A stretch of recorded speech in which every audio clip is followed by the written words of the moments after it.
आज की इस वीडियो में हम बात करेंगे सेपरेशन एंजाइटी डिसऑर्डर के बारे में। सेपरेशन का मतलब है जुदाई, किसी से बिछड़ना। एंजाइटी का मतलब है घबराहट का होना, और डिसऑर्डर का मतलब है कि अब सिचुएशन ये है कि आपकी जो लाइफ है वो अफेक्ट होने लग गई है। तो अब ये सेपरेशन एंजाइटी जो है ये काफ़ी नॉर्मल चीज़ है, काफ़ी अप्रोप्रिएट चीज़ है, बच्चों में होती है। जैसे कि मैं एग्जांपल देता हूँ और आप सब ने ये चीज़ देखी होगी कि एक बच्चा जो है वो जब अपनी माँ के पास है, बाप के पास है, दादा दादी नाना नानी उनके पास है, तो तब तक वो ठीक है। लेकिन जैसे किसी अनजान के पास वो जाता है, उसकी गोद में जाता है, तो रोना शुरू कर देता है, उसको एंग्जाइटी होने लग जाती है। लेकिन फिर वो दोबारा जब अपनी माँ के पास आएगा तो वो ठीक हो जाएगा। तो ऐसा क्यों होगा? क्योंकि उसको पता है कि ये सेफ़ लोग हैं, ये मेरे अपने हैं, ये मेरे प्यारे हैं, ये मेरे केयर गिवर्स हैं, तो यहाँ पे रहना ठीक है। लेकिन यहाँ से जब मैं सेपरेट होऊँगा तो उसमें एंग्जाइटी उसको फ़ील होगी। लेकिन एक टाइम आता है जैसे कि 3 साल का जब बच्चा होता है, तो अब उसमें वो ये चीज़ नहीं होती, वो सेपरेशन एंग्जाइटी नहीं होती। अब उसको पता होता है माँ-बाप हैं, इन्होंने यहीं पे रहना है, वो उनके साथ चिपक के नहीं रहता।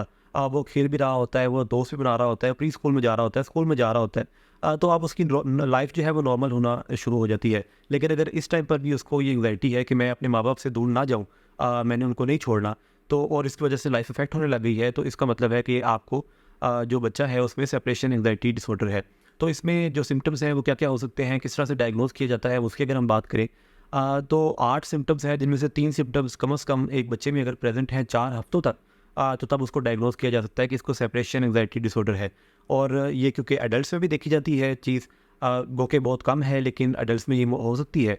तो एडल्ट्स में यही 8 में से 3 सिम्पटम्स या कम से कम 3 या 3 से ज़्यादा सिम्पटम्स अगर 6 माह तक प्रेज़ेंट है, तो तब उसको डायग्नोज़ किया जा सकता है कि इसको सेपरेशन एंग्जाइटी डिसऑर्डर है। ये सिम्पटम्स क्या हैं उनकी अगर हम बात करें, तो पहला सिम्पटम जो है वो तो ये है कि आप जब अपनी फैमिली से दूर होते हैं, लव्ड वन से, जैसे कि हम इन एग्जांपल्स में सिम्पटम्स में लेकर चलते हैं कि जो मदर है, उसको हम यहाँ पे अटैच्ड फिगर कंसिडर कर रहे हैं, उसको हम लव्ड वन कंसिडर कर रहे हैं।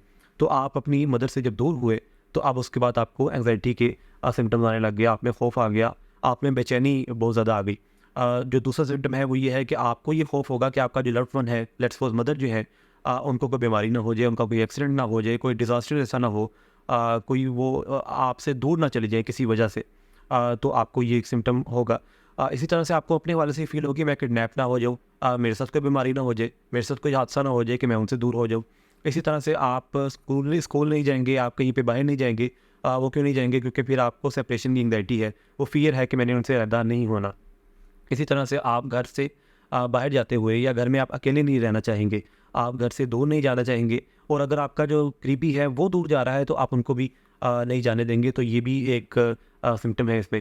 इसी तरह से आप अपने जो करीबी है जैसे मदर है, उनके बगैर आप सोएंगे नहीं, आप उन्हीं के साथ सोना पसंद करेंगे, उन्हीं के साथ आप रहना पसंद करेंगे। तो उन्हीं के साथ सोना, ये भी एक सिम्टम है इसमें, और उनके बगैर ना सो पाना, ये एक सिम्टम है।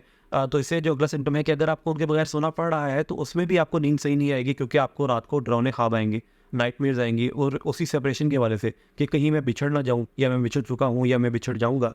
तो ये तमाम चीज़ें आपके ख्वाब में शामिल हो सकती हैं। इसके बाद फिर आपको फिज़िकल सिम्पटम्स आ सकते हैं। फिज़िकल सिम्पटम्स किस तरह के आएँगे? जैसे कि आपको सर में दर्द हो सकती है, आपको पेट में मसला हो सकता है, आपको एंग्जायटी के मुख्तलिफ सिम्पटम्स आ सकते हैं, कि जिसमें आपको बहुत ज़्यादा बेचैनी हो।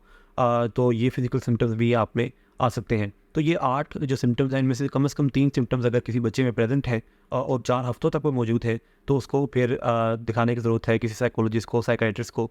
तो अब इसकी अगर हम कॉजेज़ की बात करें कि ये क्यों हो सकता है, तो कुछ रिस्क फैक्टर्स इसमें इन्वॉल्वड है। जैसे कि अगर आपकी किसी प्यारे की डेथ हुई है, लेट्स सपोज़ आपकी मदर या फादर में से किसी की डेथ हुई है, तो अब आप दूसरे लव्ड वन को खोना नहीं चाहेंगे।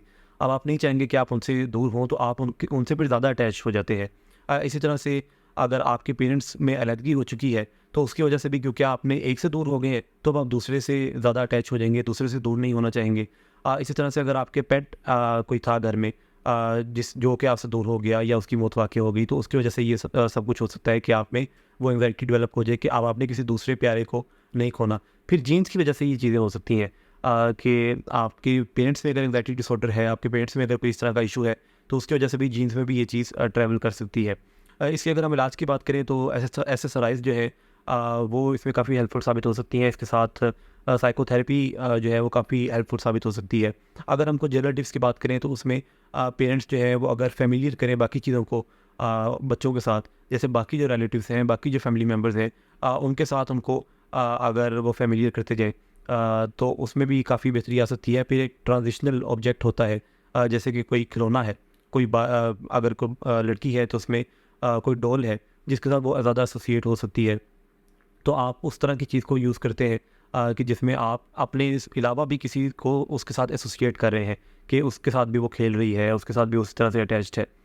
इसके साथ फिर अगर आप बच्चों के साथ इस तरह का ताल्लुक़ रखें उस बच्चे के साथ जिसको सेपरेशन एंग्जायटी डिसऑर्डर है, तो उसमें आप उसको मैनेज इस तरह से कर सकते हैं कि आप उसको बताएं कि अच्छा मैं यहाँ पे जा रही हूँ, मैं 2 घंटे में वापस आ जाऊँगी, और आप 2 घंटे बाद वापस आ जाएँ, तो उससे भी बच्चे को वो रिलैक्सेशन भी होगी, उसमें वो एतमाद भी आएगा कि अच्छा ये 2 घंटे के लिए गई तो 2 घंटे बाद वापस आ गई।